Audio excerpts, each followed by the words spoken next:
Fulcrum Care is delighted to introduce Dasos Kirtsides, the head of healthcare at Shawbrook Bank, and to hear about his fascinating journey into healthcare banking. Good morning, Dasos. It's lovely to meet you.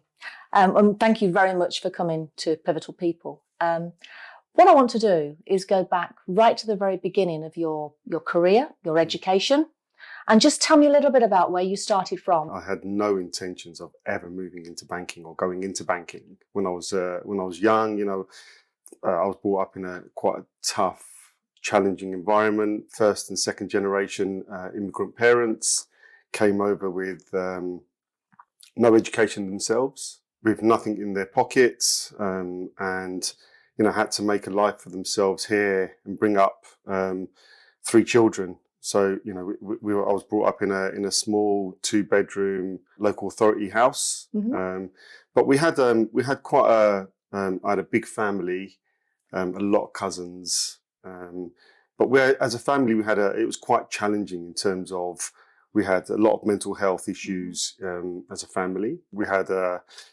cousin who committed suicide at 24 years old. I had a cousin that committed suicide at 15, an uncle who had schizophrenia. And I think that's where, we'll get to it later, but I think that's where my passion for adult mental health and maybe children's services have developed. I liked studying. I wasn't studious, don't get me wrong, but I wasn't, I wanted to do something else. And my only passion in life at the time was to get to school and back alive. Because I was brought up in Edmonton. Goodness, was it that challenging? It was challenging. You had to think about getting back alive. Yeah, two buses through difficult period in the 80s. At 16, I wanted to do some A-levels. I did 2 actually, maths and English. I wasn't the best at them, but I was okay.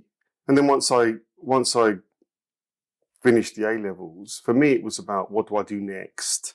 What am I good at? So I was calling around universities. My mum and dad were still shouting at me to get a job. But for me, it was about trying to avoid getting a job until I decided what I wanted to do. So that's when I called the University of the Arts. They had an engineering course in London, Oxford Street, which I'd never been to really.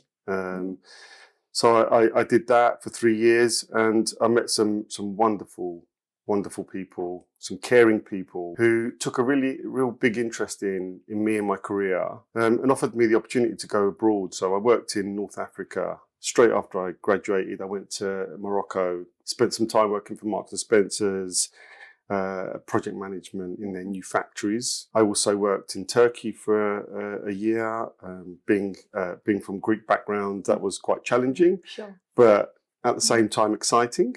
All my friends were here, and I wanted to be back in the UK. I met somebody that saw something in me that maybe others didn't, in terms of he was the CEO of a small Greek bank in the UK.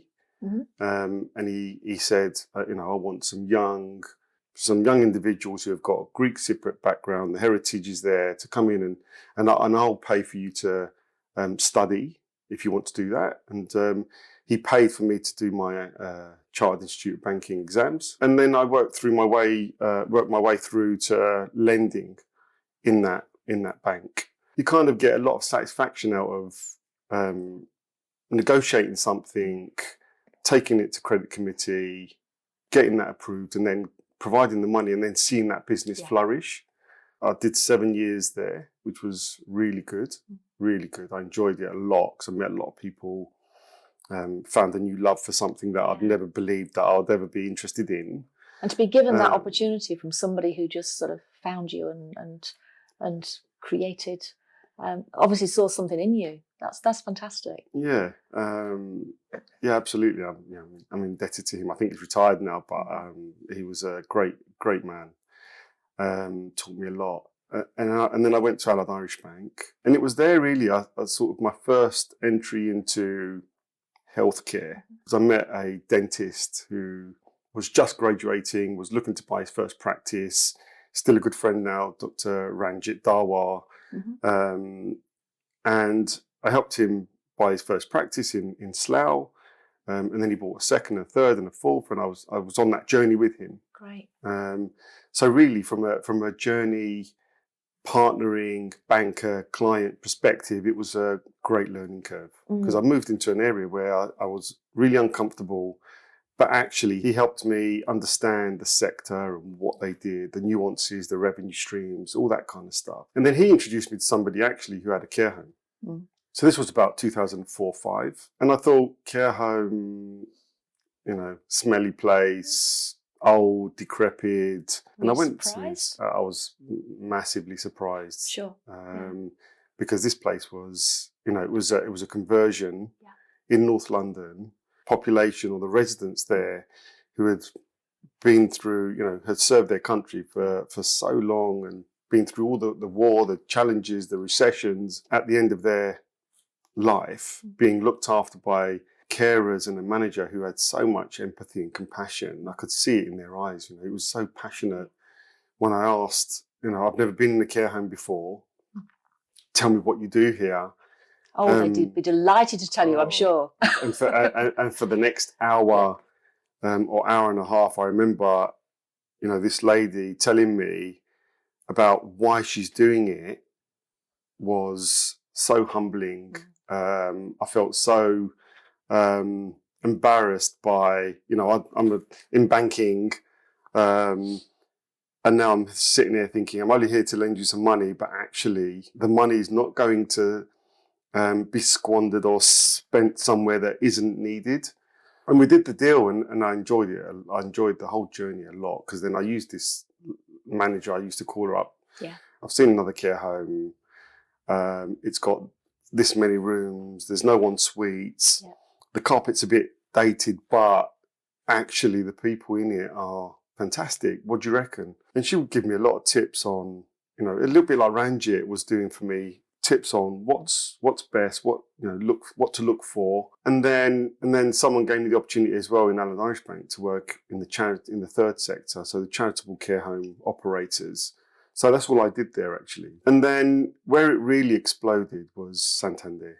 Yeah. Yeah, absolutely. So Santander, we had the opportunity to go and start something fresh in 2006. 2006. So that's that's CQC.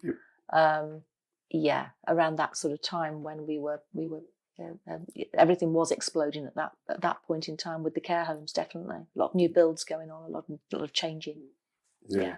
There's a lot. The early noughties, there was a lot of investment from private equity. Yeah. From a couple of listed London Stock Exchange listed operators. So it was quite, it was the right time to join Santander and start something from fresh. We had to write a policy, we had to write the mandate, put a strategy together and execute. And we did that. It was me and 4 others in the team who went to start the healthcare team. Yeah.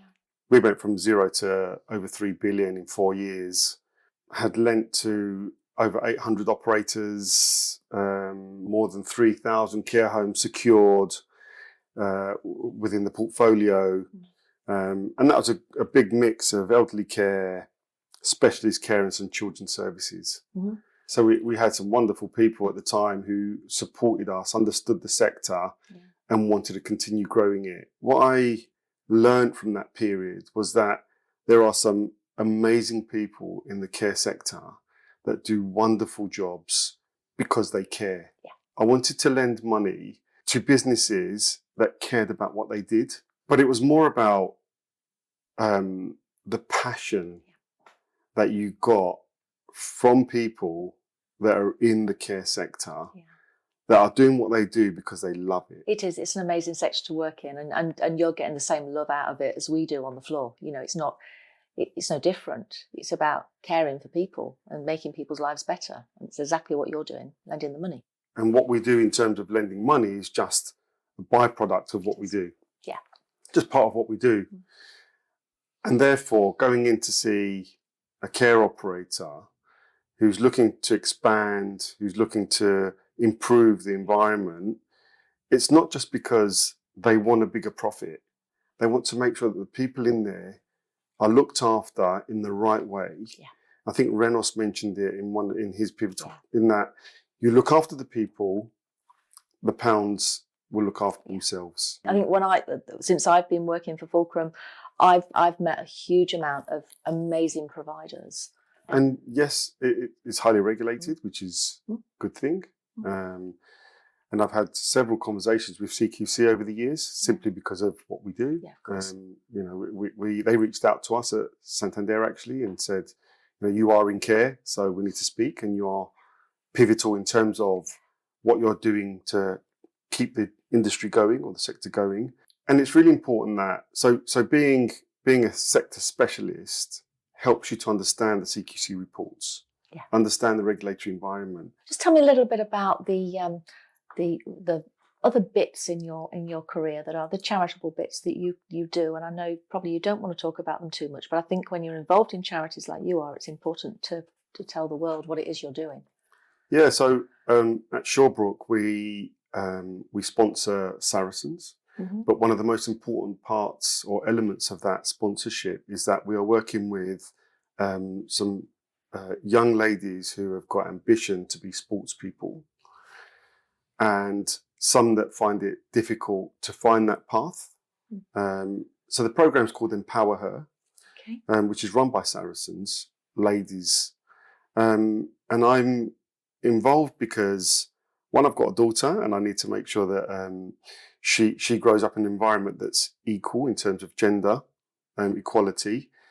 But also I like working with young, ambitious, energetic, enthusiastic individuals, male and female, who want to try and do what I did and get out of the challenging environment. It's a 12-month program, and to see where they come in and then where they finish at the end, and then they either, I mean, we've employed two girls from this course. We only started it 2 years ago, because you know you're going to find some ladies who want to be in banking that can't get in banking, and it's an amazing program. You know, I'd encourage anyone to have a look at the program. It's on the Saracens website. It's called Empower Her, and it's just all about empowering ladies. And for you, probably gives you the opportunity to do the same thing that happened to you and find those people that you can nurture into the career that you've chosen. Absolutely. So we work with children who have had challenging environments, challenging upbringings, that need that break in life. So we've come up with a program called Thrive, and it's an apprenticeship program for young individuals who haven't got that opportunity, but are really smart. They're really smart. They can't afford to go to university, or they haven't got the support to go to university, and just want to do something with their lives, right? They're studying for this apprenticeship program. They're working in professional environments, scary, to be in banking at 18 with, having not gone through the education route, and doing what we do and understanding it and getting it and then, you know, fighting for their careers like we did back in when we started. Inspirational for them. And it's purely through destiny and meeting the right people who care about, you know, not just about their own careers, care about other people's careers, that I can look back and say, you know what, not all the money I lent. It's more about the people I helped at work and the people I helped in the care sector. Yeah. As I said, a true carer. No, thank you very much. Okay.